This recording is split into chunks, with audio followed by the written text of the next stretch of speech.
Halo semuanya, welcome back to my YouTube channel Komunitas Yes Grow Together. YouTube channel yang berisi hal-hal positif, motivasi dan menginspirasi Anda semuanya. Ya, pada kesempatan kali ini saya akan men-sharingkan kepada teman-teman semua ya mengenai sebuah buku yang luar biasa, tapi setelah yang satu ini.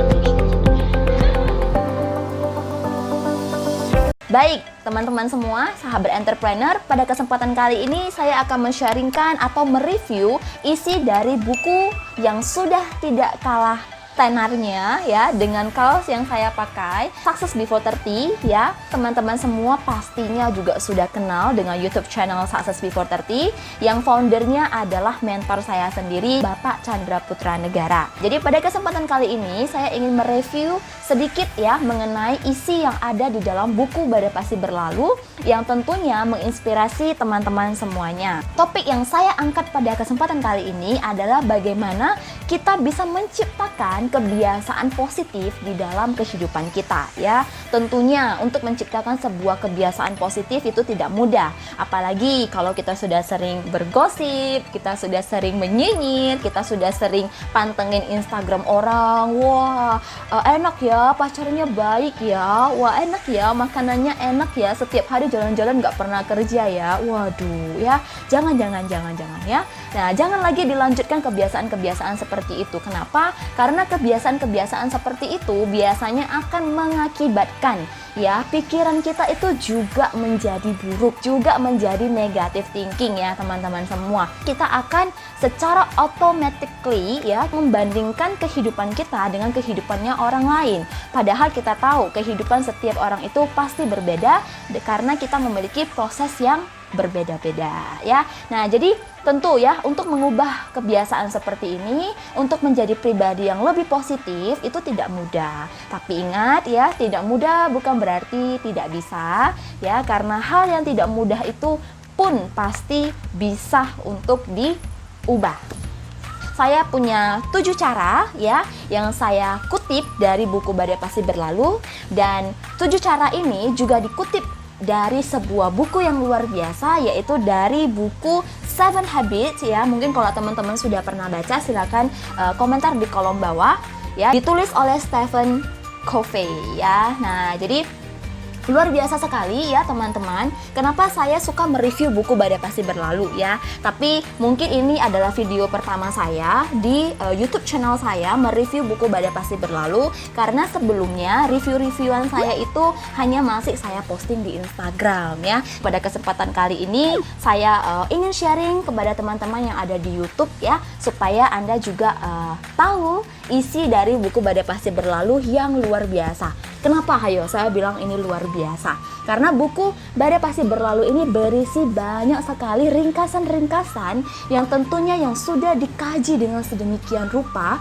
ya dari banyak buku-buku yang luar biasa. Dengan membaca satu buku ini Anda sudah membaca banyak sekali kisah hidup orang-orang sukses ya, termasuk salah satunya kisah mentor saya, yaitu Bapak Chandra Putra Negara. Jadi ya teman-teman semuanya, untuk kita bisa merubah kebiasaan yang tidak baik, kebiasaan yang negatif menjadi kebiasaan yang positif, kita harus proaktif, teman-teman. Nah, ayo silakan tanyakan ke diri Anda, apakah Anda sudah menjadi orang yang proaktif atau belum? Proaktif itu kita harus berkontribusi banyak dalam sebuah kegiatan atau dalam sebuah percakapan atau apapun yang melibatkan banyak orang, kita harus lebih proaktif.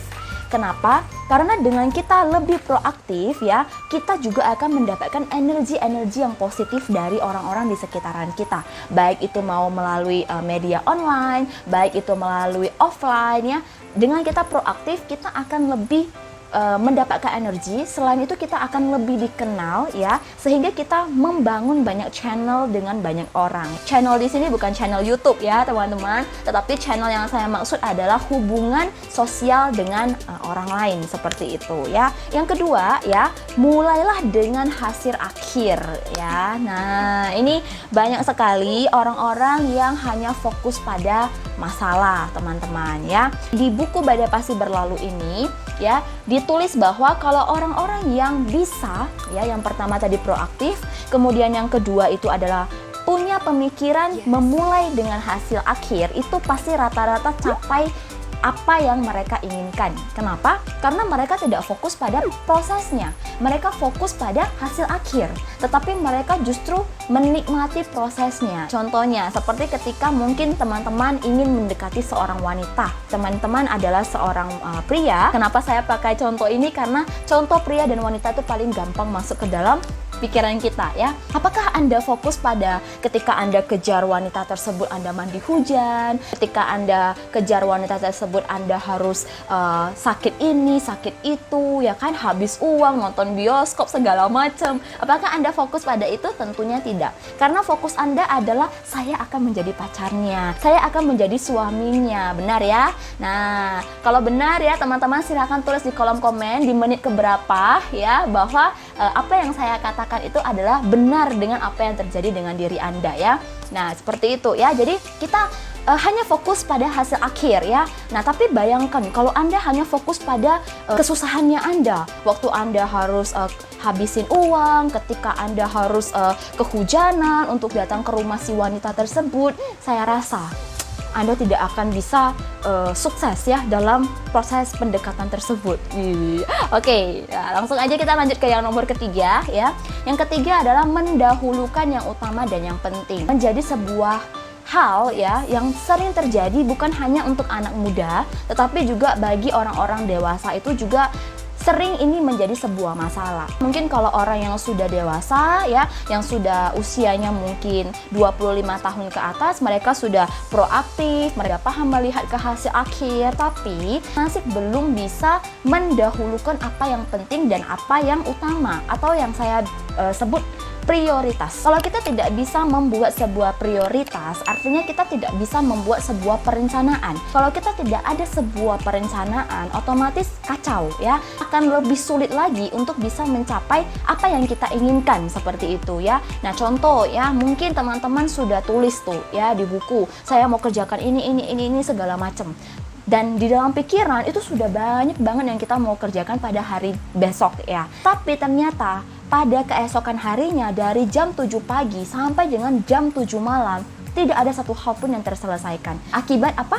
Terlalu banyak yang harus dikerjakan dan tidak ada yang menjadi prioritas ya. Jadi istilahnya tidak ada yang selesai dari semua kegiatan yang kita ingin lakukan karena terlalu kacau teman-teman ya. Jadi prioritas itu juga sangat penting ya. Apa prioritas di umur Anda sekarang? Apa yang Anda harus kerjakan sekarang? Susunlah prioritas, buatlah planning, maka Anda akan fokus pada peluang. Anda tidak akan fokus pada masalah-masalah dari kegiatan-kegiatan yang Anda harus kerjakan. Kemudian yang nomor 4 ya, berpikir menang ya teman-teman semuanya. Nah, jadi juga menjadi sebuah pola pikir atau mindset yang dimiliki oleh banyak orang sukses yang sudah sering saya dengar dari YouTube ya, yang sudah sering saya baca dari buku, di mana orang sukses itu mempunyai pola pikir yang berbeda dengan orang rata-rata ya teman-teman semua. Orang rata-rata mereka selalu mempunyai mindset yaitu bagaimana saya menang dan Anda kalah. Sementara kalau orang sukses, bagaimana mereka mencari sebuah hasil yang saya menang, Anda juga menang. Saya tidak rugi, Anda juga tidak rugi. Istilahnya, kalau orang rata-rata selalu berpikir lose and win, tapi kalau orang sukses selalu berpikir win and win. Nah, ini yang harus Anda miliki. Kelima ya, berusaha untuk memahami dulu, baru kemudian dipahami. Ini juga tidak mudah, tapi pasti bisa ya. Nah, jadi salah satu kuncinya adalah kita harus banyak mendengar. Kita diberikan 2 telinga dan 1 mulut ya teman-teman. Artinya kita harus lebih banyak mendengar daripada banyak berbicara. Dengan kita banyak mendengar ya, apa yang orang lain sharingkan, penting ataupun tidak penting, sebenarnya ada 2 hal yang kita dapatkan. Kita mendapatkan ilmu baru yang mungkin kita tidak tahu, kemudian kita mendapatkan apa?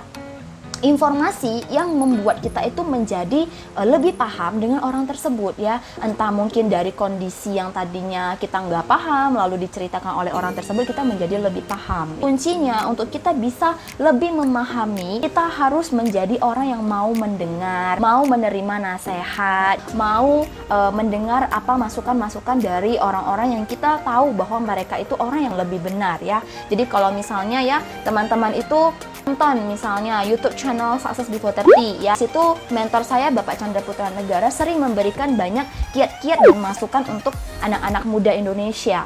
Mungkin dari semua subscriber atau penonton ya, ada yang setuju, ada yang menolak dengan apa yang diberikan ya, nasihat-nasihat. Nah, kalau Anda masih istilahnya tidak mendengarkan apa yang Anda tahu itu benar ya, nah tentu saja Anda senantiasa berpikiran negatif ya. Jadi ini juga adalah salah satu kebiasaan untuk kita bisa memiliki kebiasaan positif ya. Yang keenam ya, bersinergi teman-teman ya. Nah, bersinergi ini apa? Kita harus sadari bahwa kita hidup di dunia ini tidak bisa sendirian. Kita membutuhkan banyak orang, banyak support dari mana-mana ya. Baik itu dari mentor bisnis Anda, baik itu dari teman-teman Anda, dari keluarga, dari kolega ya, dari konsumen mungkin kalau Anda punya bisnis ya. Nah, jadi kita butuh support dari mereka. Kenapa? Karena kita nggak pernah tahu ternyata apa yang kita kerjakan itu lebih bisa menghasilkan, maksudnya lebih bisa memberikan dampak yang baik kalau memang kita mendapatkan dukungan dari orang-orang di sekitar kita. Nah, itulah yang dimaksud dengan bersinergi ya. Kemudian yang ketujuh, mengasah gergaji. Mengasah gergaji ini artinya apa? Ada 4 bidang ya yang harus senantiasa kita asah selama kita hidup di dunia ini ya. Yang pertama itu adalah fisik, yang kedua adalah spiritual ya, kemudian yang ketiga adalah mental, dan yang keempat itu adalah emosionalnya kita. Kalau kita bisa mengembangkan keempat kemampuan ini ya dengan seimbang ya, secara fisik kita rajin berolahraga, secara spiritual ya kita menjadi orang yang taat, kemudian secara mental ya kita ini jangan sedikit-sedikit pesimis, tapi kita selalu optimis, kita selalu berpikir dengan hasil akhir, kita selalu berpikir kita menang ya. Kemudian yang keempat, kita itu bisa mempunyai hubungan sosial yang baik atau emosional quotient kita itu bisa terkontrol ya. Jadi kalau kita hanya high intelligence, kita hanya pintar dalam melakukan banyak hal, tapi kita tidak punya spiritual quotient yang bagus, tidak punya emotional quotient yang bagus, tentu itu akan menjadi kekurangan atau menjadi batu sandungan untuk kita bisa melangkah lebih maju ya. Jadi itulah ya 7 kebiasaan positif ya yang seharusnya Anda bisa tingkatkan setiap harinya sehingga membuat Anda menjadi pribadi yang lebih positif. Karena percayalah tidak ada orang yang punya pemikiran yang positif ya kecuali mereka memiliki kebiasaan-kebiasaan yang positif ya, termasuk salah satunya membaca buku ya, karena di buku ini adalah jendela dunia, kita bisa membaca banyak hal yang dirasakan oleh orang yang mengalami hal tersebut puluhan tahun mungkin, tapi kita bisa tahu apa yang mereka rasakan, bagaimana mereka menyelesaikan, bagaimana mereka akhirnya menjadi seseorang yang luar biasa hanya dengan membaca sebuah buku. Pasti sangat-sangat luar biasa ya. Nah, jadi saya dulunya juga bukan seorang pembaca buku, istilahnya bisa ketiduran ya teman-teman kalau baca buku, tapi saya belajar ya. Saya mengembangkan kebiasaan-kebiasaan positif karena saya yakin dan percaya tidak ada satupun orang sukses di muka bumi ini yang sukses tanpa melihat pengalaman hidup orang lain ya. Tentunya kita bisa belajar dari orang lain dan sehingga kita menjadi pribadi yang lebih pintar ya, lebih cerdas dan lebih paham dengan wah ada peluang di depan seperti itu. Oke. Nah, jadi kalau teman-teman merasa video seperti ini sangat bermanfaat untuk Anda ya, jangan lupa ya, silakan berikan like jempol ke atas, berikan komentar-komentar positif Anda di kolom komentar, dan kalau ada saran ya untuk video apa yang Anda ingin tonton dari saya, Anda bisa tuliskan di kolom komentar dan saya akan berusaha untuk memenuhi permintaan dari teman-teman di komentar. Oke, ya thank you semuanya untuk yang sudah menonton ya. Silakan share ke teman-teman Anda jika video ini bermanfaat ya. Jangan lupa untuk klik tombol subscribe ya dan bunyikan lonceng di sampingnya agar Anda selalu menerima video terbaru dari saya. Oke, selalu salam hebat luar biasa. Sukses untuk kita semua. Dadah.